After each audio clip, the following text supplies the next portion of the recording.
Surat crime બ્રાન્ચની ટીમે રીઢા વાહન ચોરને ઝડપી પાડી સુરત સહિત દક્ષિણ ગુજરાતના 35થી વધુ વાહન ચોરીના ગુનાના ભેદ ઉકેલી કાઢ્યો હતો।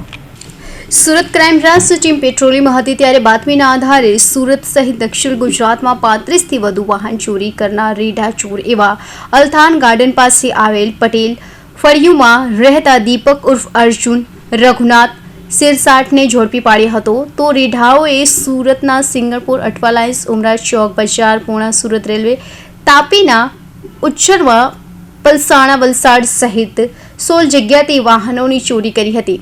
હાલ પોલીસે 4,65,000ની કિંમતના 15 વાહનો કબજે કરી કાયદેસરની કાર્યવાહી હાથ ધરી હતી। તો રીઢાઓ માત્ર સ્પ્લેન્ડર બાઇકની જ ચોરી કરતો હોવાની પણ કબૂલાત કરી હતી। સુરત ક્રાઇમ બ્રાન્ચના police inspector SN Parmar, JG Patel અને પીએસઆઈ સિસોદિયા છેલ્લા ઘણા સમયથી પ્રોપર્ટી ઓફેન્સના વણશોધાયેલા ગુના શોધવા માટે પ્રયત્ન કરતા હતા। જેમાં મોટરસાઇકલ ચોરીના ગુનાઓ ઉપર એ લોકો વર્કઆઉટ કરતા હતા।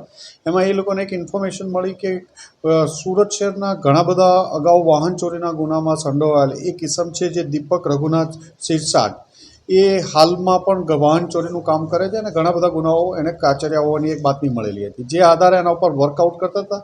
પણ દીપક સિરસાટ મોટરસાઇકલ વાહન ચોરી કરી અને સુરત શહેર છોડી અને જતો રહેતો હતો। પછી 4-5 દિવસ સુધી અલગ અલગ રાજ્યોમાં ફરતો રહે, પછી મોટરસાઇકલનું પછી ફરીથી આવી અને ફરીથી પાછું બાઇક ચોરે। આમ એને આજે વહેલી સવારે અડાજણ વિસ્તારમાંથી એની ધરપકડ કરવામાં આવી અને એની પૂછપરછ કરતાં અંદાજે એણે અલગ અલગ જગ્યાએથી ચોરેલા 15 જેટલા બાઇક રિકવર કરવામાં આવ્યા છે। ટોટલ 16 બાઇક કબૂલ્યા છે અત્યાર સુધીમાં, 15 બાઇક રિકવર કરવામાં આવ્યા છે। બીજી એક વસ્તુ ખાસ આની એમો જોવા જઈએ તો એ હીરો હોન્ડા સ્પ્લેન્ડર જ મોટરસાઇકલ ચોરી કરતો હતો। એક ડુપ્લિકેટ ચાવી બનાવી હતી જેનાથી ઇઝીથી આરામથી લોક ખુલી જતું હતું।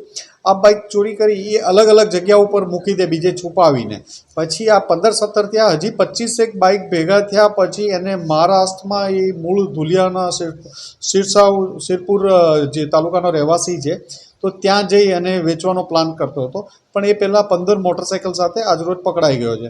અગાઉ પણ આ 25 ગુનાઓમાં 20થી 25 ગુનાઓમાં અગાઉ પણ વાહન ચોરીના ગુનાઓમાં પકડાયેલો છે અને ખૂબ જ રીડો ગુનેગાર છે। એની પૂછપરછ ચાલુ છે અને હજી એની તપાસ ચાલુ છે। કેટલા સમયથી આ તમામ બાઇકો ચોરી કરી છે? આ જે છેલ્લે કરી શકો 8 મહિનાના ગાળાનો સમયગાળો લઈ શકાય। આની ઉપરાંત એ જે પહેલાં છે એ 3 વર્ષ સુધીના અલગ અલગ ગાળાઓમાં 2 થી 3 વર્ષના ગાળામાં એણે ચોરી કરેલી। કયા કયા વિસ્તારો કહી શકાય? ખાસ આનો ટાર્ગેટ વિસ્તાર જોઈએ તો અઠવા, સિંગણપોર, ઉમરા, ચોક બજાર, પૂર્ણા, આ ઉપરાંત વલસાડ જિલ્લો, સુરત ગ્રામ્ય જિલ્લો, તાપી જિલ્લો, સુરત રેલવે પોલીસની હદમાં વગેરે જગ્યાએથી એણે ચોરી કરેલી છે।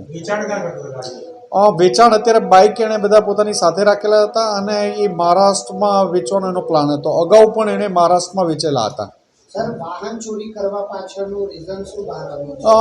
વાહન ચોરી એ પોતે ચોરીથી જ પોતાનું જીવન ગુજારે છે અને જે પોતાની લાઈફસ્ટાઈલ છે એના આધારે એ ચોરીના વાહનો ઘર ચલાવવાના 2 બાળકો છે, કોઈ કામ ધંધો કરતો નથી, ચોરી એક જ એનું કામ છે।